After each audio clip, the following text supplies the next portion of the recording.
Buonasera, ben ritrovati, 20:10 come ogni sera dopo il telegiornale di Treviso. Questa sera torniamo a occuparci un po' della città di Treviso dopo qualche giorno, ma cercheremo anche di capire qualcosa un po' in chiave regionali nella seconda parte della nostra trasmissione. Allora, Treviso un po' il termometro della situazione in centro, ma non solo, anche nelle periferie, insomma nella città. E chi meglio di Riccardo Barbisan, buonasera. Buonasera a tutti. La Lega. E Stefano Pelloni, buonasera. Buonasera a tutti. Il Partito Democratico ci possono dire un po' come sta Treviso, a partire dal turismo, tanti turisti, i dati, insomma gli ultimi dati parlano di incremento in provincia e in città, ma c'è un po' di preoccupazione, abbiamo letto in questi giorni da parte delle categorie, soprattutto di Ascom, per un po' l'invasione della cosiddetto gli appartamenti, diciamo, le locazioni turistiche. Airbnb ha fatto acquisti in centro, in Viale Cadorna, e c'è il timore, espresso anche abbastanza esplicitamente da Ascom, che ci sia una minore residenzialità e una maggiore invasione di turisti, però un'invasione di turisti che magari non fa bene alla città. Come la vede Barbisani intanto? Beh, allora vedo bene il fatto che Treviso si confermi essere una città attrattiva anche dal punto di vista del turismo. Noi abbiamo un aumento del numero di turisti, e lo sappiamo da classifiche ufficiali, e quindi bene l'aumento in provincia, molto bene l'aumento in città di tutta gente che non passa per stare 2 o 3 ore a mangiare il gelato, ma si ferma a dormire la notte, quindi voglio dire è un turismo anche di una discreta qualità. È ovvio che bisogna stare attenti che non succeda quello che può essere l'effetto Disneyland o Gardaland, che il centro di Treviso si trasformi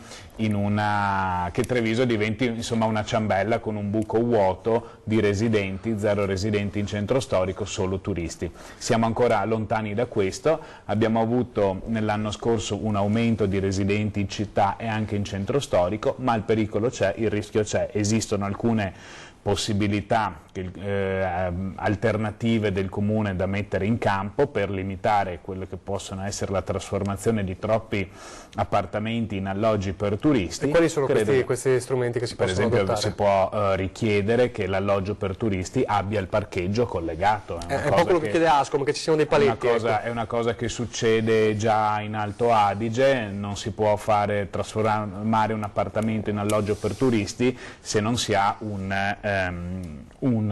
parcheggio dedicato. Si possono trovare dei correttivi per fare in modo che, diciamo, il turismo sia uno degli elementi di cui una città come Treviso vive e deve vivere. Certo che abbiamo fatto una campagna elettorale parlando di turismo e cultura tutti, e oggi ci troviamo che abbiamo troppi turisti. Beh, diciamo, allora, obiettivo raggiunto da parte della Giunta Conte, però dopo insomma non lamentiamoci, ecco, del nostro troppo successo. Comunque è vero, anch'io raccolgo certe preoccupazioni anche del SUNIA, leggevo oggi sui giornali, e quindi su questo l'amministrazione penso che debba fare una riflessione da qui a fine mandato.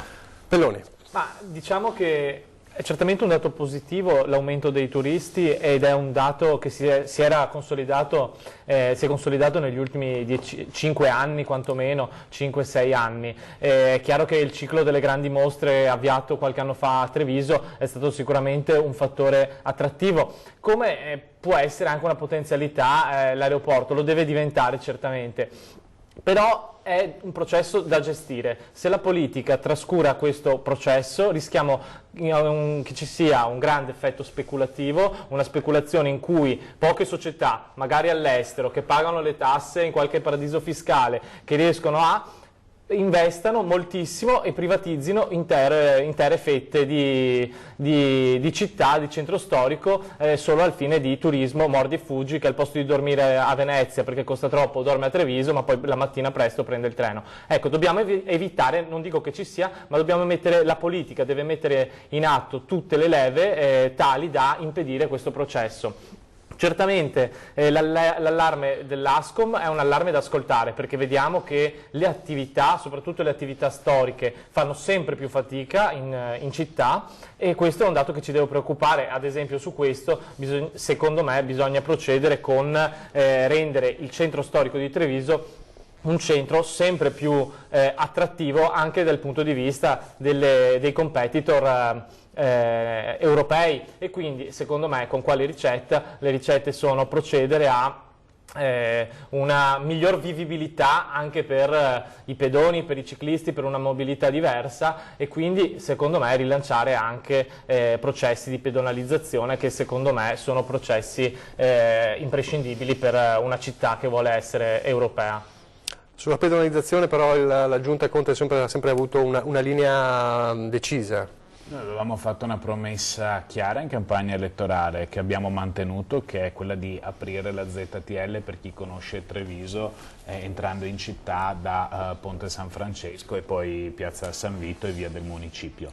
Questo l'avevamo promesso, e come tante cose che avevamo promesso l'abbiamo fatto nei primi giorni di mandato. Non riteniamo ora che ci sia la necessità di aprire altri varchi, anzi ricordiamo, tanto per dare un'informazione, che quel varco sabato e la domenica comunque resta chiuso e quindi continua la pedonalizzazione. E io credo una cosa, che non basti mettere cartelli, come sempre si dice, ma un'area pedonale ha bisogno di arredo urbano d'area pedonale, abbia bisogno di una pavimentazione, una illuminazione e dei servizi d'area pedonale. Su questo No, la scusa, lo diciamo, però dopo non si fa mai niente. No, allora te devo dirti una cosa. In qualche maniera su sì, allora temi. Intanto bisognava... Mi sembra che manchi coraggio su questo. Mi sembra che per garantire uno status quo di tranquillità, di nessuna preoccupazione per nessuno e nessuna modifica, non si procede. Il problema è che rischiamo di rimanere indietro verso le altre grandi città, le altre città che corrono. Se noi pensiamo di pedonalizzare Piazza Duomo mettendo in via Cesare Battisti un cartello con scritto obbligo svolta a sinistra in via San Liberale, per esempio, che potrebbe essere, abbiamo secondo me sbagliato. I processi di pedonalizzazione vanno fatti diversamente. Io penso che invece la nostra amministrazione debba procedere per migliorare quelle che sono zone già pedonali oggi. Nelle città pedonali vere del nord Europa la pavimentazione non è fatta con i marciapiedi e la strada di una volta, la pavimentazione è fatta in modo uniforme, con gli scoli dell'acqua al centro, con le piste ciclabili e con tutto quello che ci va. Ora noi, senza dare la colpa a nessuno, perché è da 30 anni, 40 che siamo così, da quando è stato pedonalizzato il Calmaggiore, abbiamo messo una bella tabella e non ci siamo curati di niente altro. Questa è una critica che faccio a me, a te, a chi c'era, a chi ci sarà purtroppo magari forse, o a chi ha gestito il dibattito culturale cittadino. E quindi diciamo meglio concentrarsi su ciò che c'è, migliorarlo dal punto di vista della pedonalizzazione e poi pensare se è bene pedonalizzare altre aree della città. Certo che se abbiamo gli stessi parcheggi di 20 anni fa, le stesse linee dell'autobus di 20 anni fa, questo non è propedeutico a una pedonalizzazione di nuove aree del centro. Io non dico che si debba procedere, non voglio che diventi un dibattito pedonalizzazione sì, pedonalizzazione no. Certamente bisogna procedere nella maniera in cui dice il consigliere Barbisani. L'unica mia perplessità è che a parole si dice bisognerebbe fare così e quindi nei fatti non facciamo nulla. Qualsiasi scelta strategica per il futuro della città viene bloccata sostanzialmente con questioni per cui bisogna aspettare che si faccia già qualcosa sull'esistente. Qualcosa sull'esistente però non lo vediamo. Ad oggi l'unica scelta che ha cambiato la faccia del centro storico è stata presa non da questa amministrazione su Piazza Santa Maria dei Battuti, che secondo me ha migliorato la faccia. Certamente secondo me sì, è una potenzialità per la città, bisogna saperla sfruttare.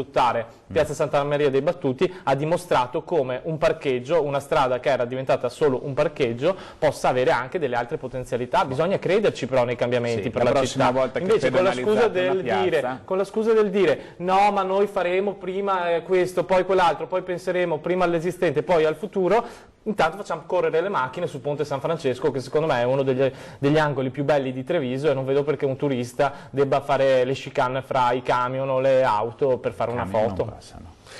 Allora, c'è uno spunto poi di cui parlava Pelloni, quello dei negozi, tanti negozi che comunque stanno chiudendo. Nei prossimi giorni, se non sbaglio lunedì, l'assessore, nonché vice sindaco, l'assessore attività produttive De Checchi annuncerà un piano di rilancio, insomma, della città di Treviso da questo punto di vista, senza anticipare ovviamente quello che dirà, però ci deve essere un piano anche su questo.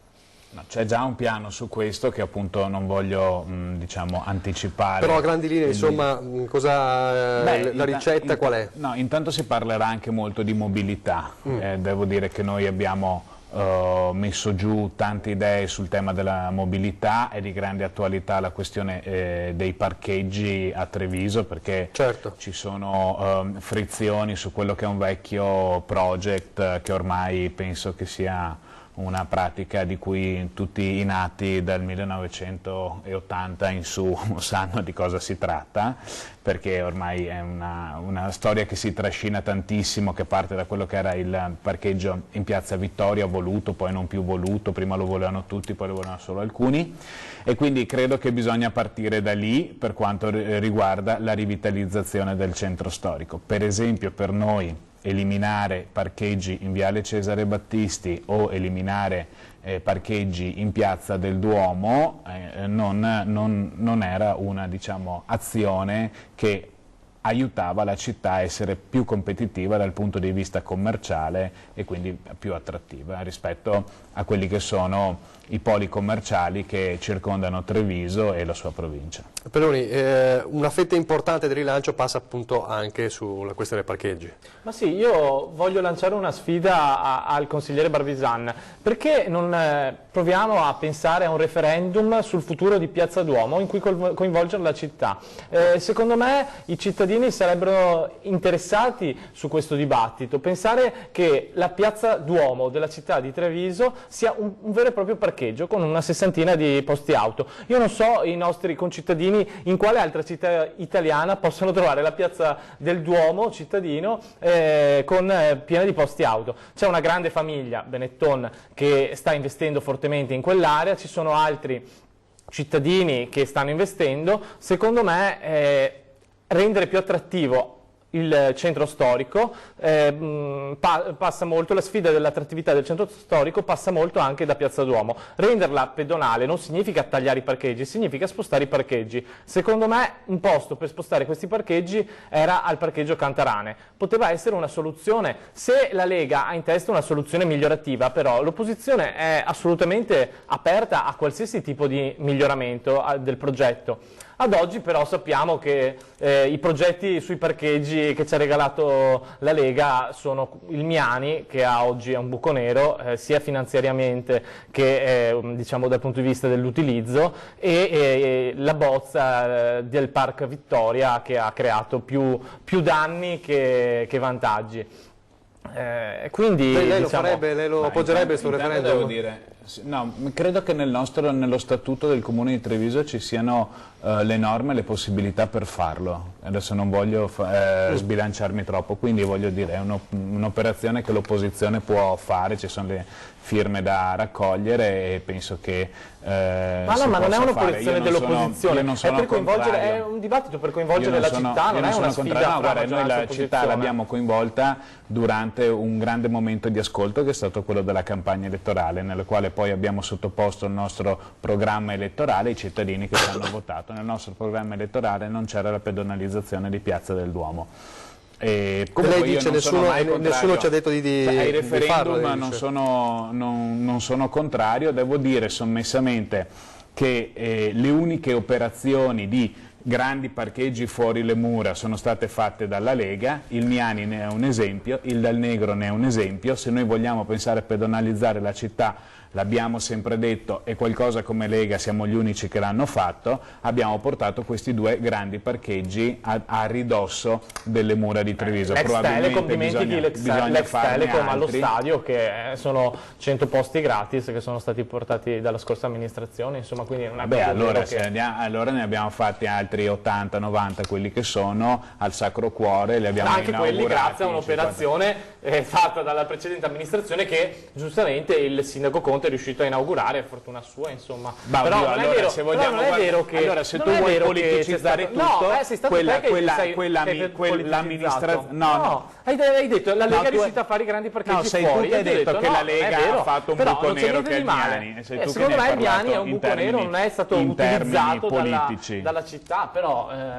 Comunque mi stupisce perché parli come se il Partito Democratico non avesse mai amministrato la città. No, bisogna infatti fare, dico che ha Ma perché la amministrato? Piazza Duomo non l'avete pedonalizzata voi, visto che eravate tanto bravi? Perché prima abbiamo voluto fare il parcheggio al Cantarane. Dopo il parcheggio al Cantarane avremmo chiuso... Non avete fatto neanche quello. Perché purtroppo la penale di Piazza Vittoria, del parcheggio di Piazza Vittoria, era talmente gravosa che per metterci le mani non ci sono bastati 5 anni.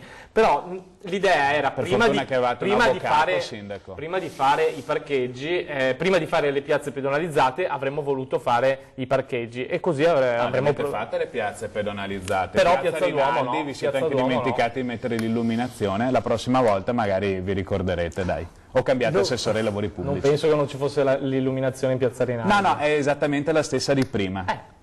Sì, non c'è praticamente, invito tutti i cittadini ad andare a vedere. A proposito di illuminazione, io non so quanto manca alla pubblicità, ma volevo un attimo agganciarmi all'illuminazione che spesso è legata. Ecco, arriva la risposta immediata della regia, c'è la pubblicità. Allora, pubblicità e poi torniamo subito.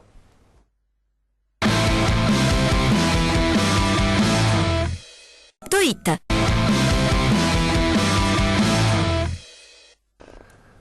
Rieccoci allora in diretta con 20:10, stiamo parlando di Treviso, abbiamo parlato anche di illuminazione, allora mi aggancio qui perché l'illuminazione spesso va a braccetto con la questione sicurezza, non sempre ovviamente, e allora abbiamo visto in questi giorni dei dati che confermano Treviso sicura, città e provincia, addirittura sotto Belluno si è aperto probabilmente sempre, come sempre accade in questi casi, il dibattito sulla sicurezza delle aree, la sicurezza percepita, eccetera, anche sulla validità di questi dati, sul numero delle denunce, eccetera. Ma insomma una città che resta sicura, però c'è una piaga che resta quella dello spaccio di droga, sottolineato anche dal prefetto. Allora, proprio qualche giorno fa il sindaco ha annunciato il giro di vite, insomma, insieme anche con la polizia locale, con la super multa ai clienti degli spacciatori.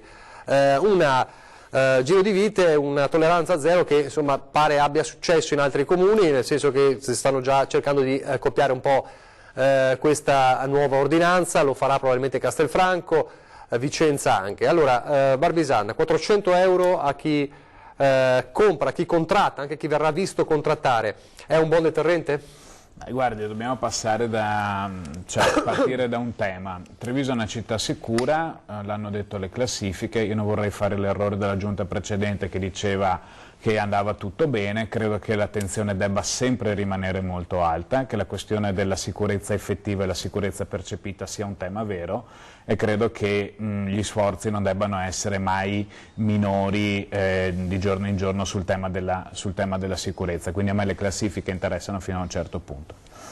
E devo dire che però proprio quelle classifiche, mi pare di ricordare, dicessero come il tema dello spaccio era un grande problema a Treviso. I due temi erano l'estorsione e lo spaccio, i due, diciamo, elementi da valutare. Devo dire la verità che qualunque sistema per colpire lo spaccio mi vede assolutamente favorevole, non vedo perché dovrei essere contrario a multare chi compra della droga, contratta della droga da comprare, che poi può essere l'utilizzatore finale ma può essere anche la contrattazione tra due pusher, per esempio, nel senso non sempre chi compra è poi quello che la consuma. Comunque anche fosse quello che la consuma, credo che 400 euro di multa possano stargli benissimo e del resto se c'è una legislazione che ci permette di farlo, vuol dire che anche a livello statale è considerata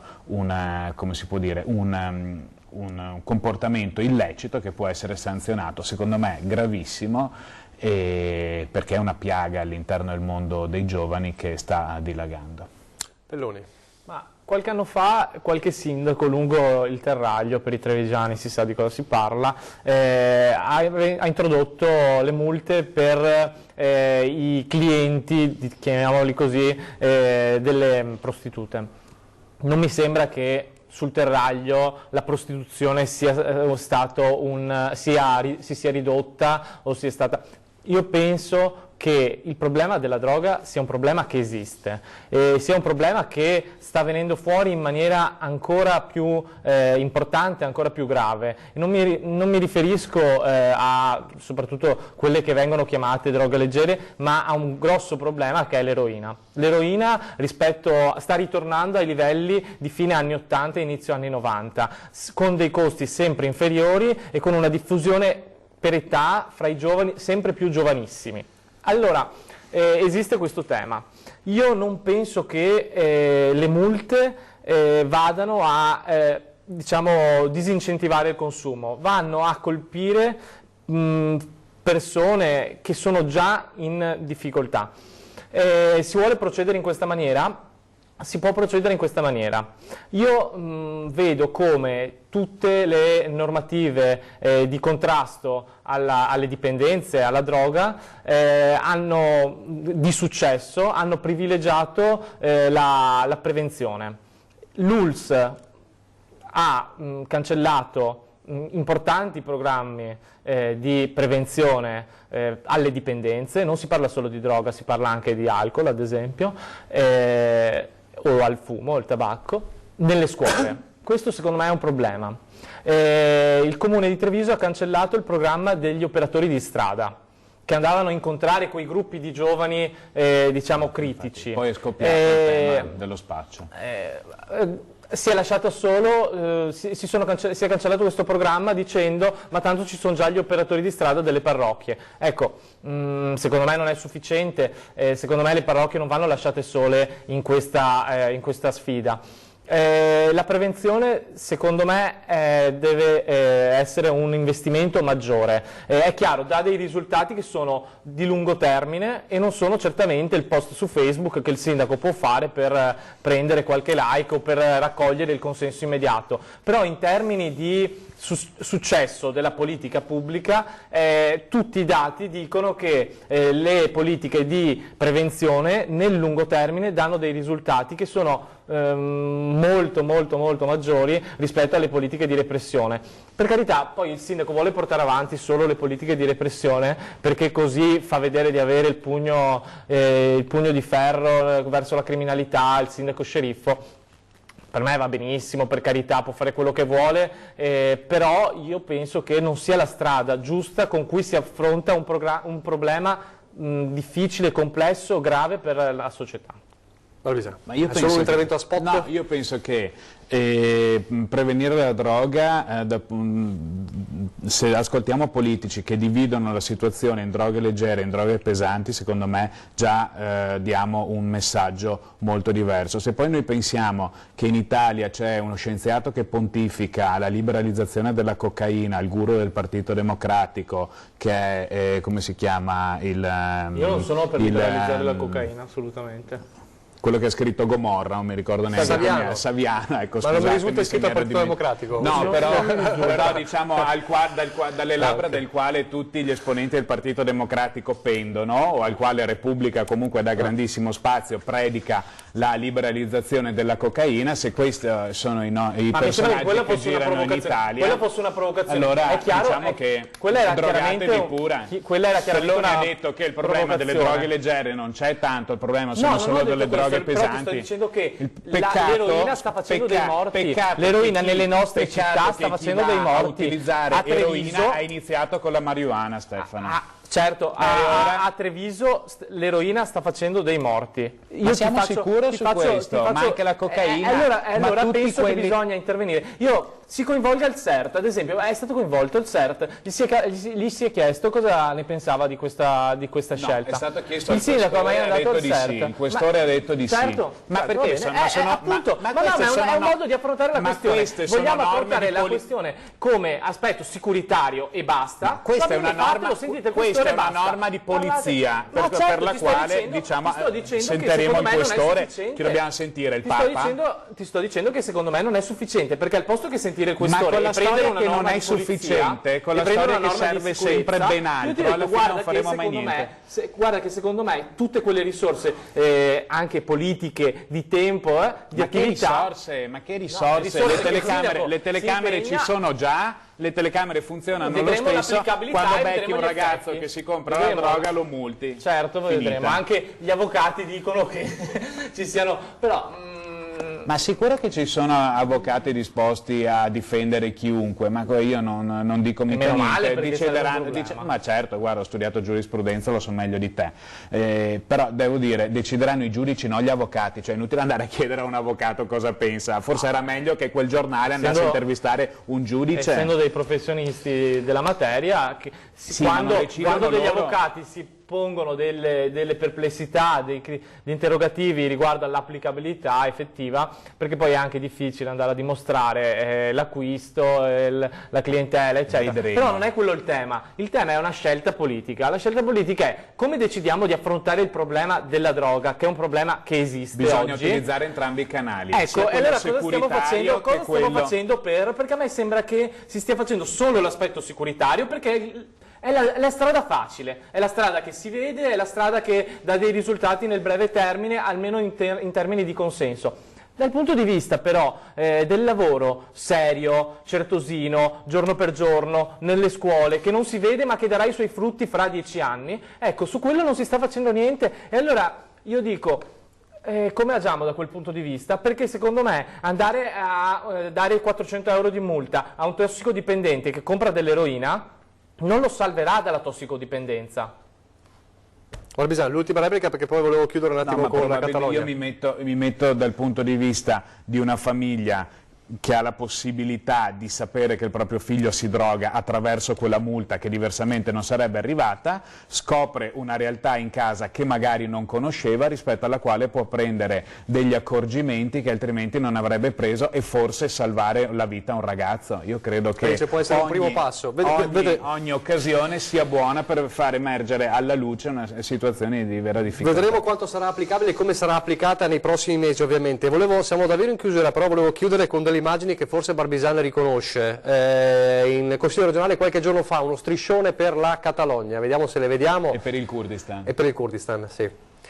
Eccolo qua. Allora, cosa mi dice Barbisani? Ma abbiamo interrotto il Consiglio comunale prendendoci anche la reprimenda del Presidente del Consiglio. Consiglio regionale? Consiglio regionale, sì, che mi ha tolto il microfono dopo pochi secondi. Per cercare di sottolineare due situazioni internazionali che ci stanno particolarmente a cuore, che è quella della Catalogna e quella del Kurdistan siriano, diciamo, visto che il Kurdistan è diviso circa in 5 stati. E poi vogliamo sottolineare il tema del silenzio dell'Europa nei confronti della Catalogna e dell'ordine sparso dell'Europa nei confronti del Kurdistan. E abbiamo fatto questa scena, diciamo, dimostrativa proprio per attirare l'attenzione dell'opinione pubblica su due temi di politica internazionale. Attirate l'attenzione anche del vostro leader Salvini, che fa gli accordi con Vox, che è il partito di estrema destra, anti-Catalunya, ad esempio. Questa, diciamo, è no, è un tema. La Lega conquista perché sta con i catalani in Veneto, però a livello nazionale sta con l'estrema destra, che è super nazionalista e super contraria, era quella che voleva le pene più dure. Queste sono, diciamo, le cose che producono elementi più semplici quando hanno bisogno di fare un'obiezione di questo genere. Però per essere contrari a menare la popolazione, per essere contrario alle maxi pene per gente che ha portato avanti un ideale politico, non serve essere né di destra né di sinistra, né federalisti né centralisti. Io credo che non sono a favore della secessione della Catalogna, io sono a favore che i catalani possano, attraverso un referendum come è successo in Scozia, decidere loro. Di certo non sono io che devo dire sì o no. Io credo che risolvere la questione come si è cercato di fare 2 anni fa pestando la gente e 2 giorni fa dando 100 anni di galera galera a 10 persone non siano i modi di risolvere questioni drammatiche e sociali che girano per l'Europa. Oggi sono in Catalogna, però domani potrebbero essere in Irlanda del Nord o riesplodere in Scozia a seguito della Brexit. Non c'entra niente Vox, non c'entra niente la sinistra, non c'entra niente la destra. Come non c'entra niente? Insomma, sappiamo che Vox invece era per le pene più dure, non 100 anni ma molti di più, e quindi io dico c'è un problema, sono d'accordo e esprimo la mia solidarietà e sono perfettamente d'accordo con tutto quello che hai detto, con la preoccupazione soprattutto, però dico che secondo me a livello internazionale anche il leader del tuo partito può muoversi diversamente al posto che appoggiare il partito che ha sempre giustificato la nostra alleanza, a parte che non sono sicuro controllerò che Vox sia alleato all'interno del Parlamento europeo con la Lega, questo è tutto una questione che mi riservo di controllare dopo, ma l'eventuale nostra alleanza o vicinanza è su temi che riguardano l'immigrazione e l'idea di Unione Europea che vogliamo avere da qui ai prossimi 50 anni, non riguarda i temi quindi un'Europa interni, centralista e non certamente l'Europa non riguarda. No, cosa c'entra? No, per esempio riguarda lo strapotere della Commissione Europea rispetto agli Stati. Gli Stati possono essere lo Stato spagnolo o lo Stato catalano. Siamo in chiusura, in ogni caso mi pare di capire che sulla condanna a quello che è accaduto sia al momento delle manifestazioni sia un po' di questi giorni sia trasversale. Insomma, certo, assolutamente, ecco, assolutamente. Su questo siamo tutti d'accordo. Allora grazie a Stefano Pelloni, grazie a Stefano Pelloni e grazie a Riccardo Barbisan, grazie a voi per essere stati con noi, arrivederci.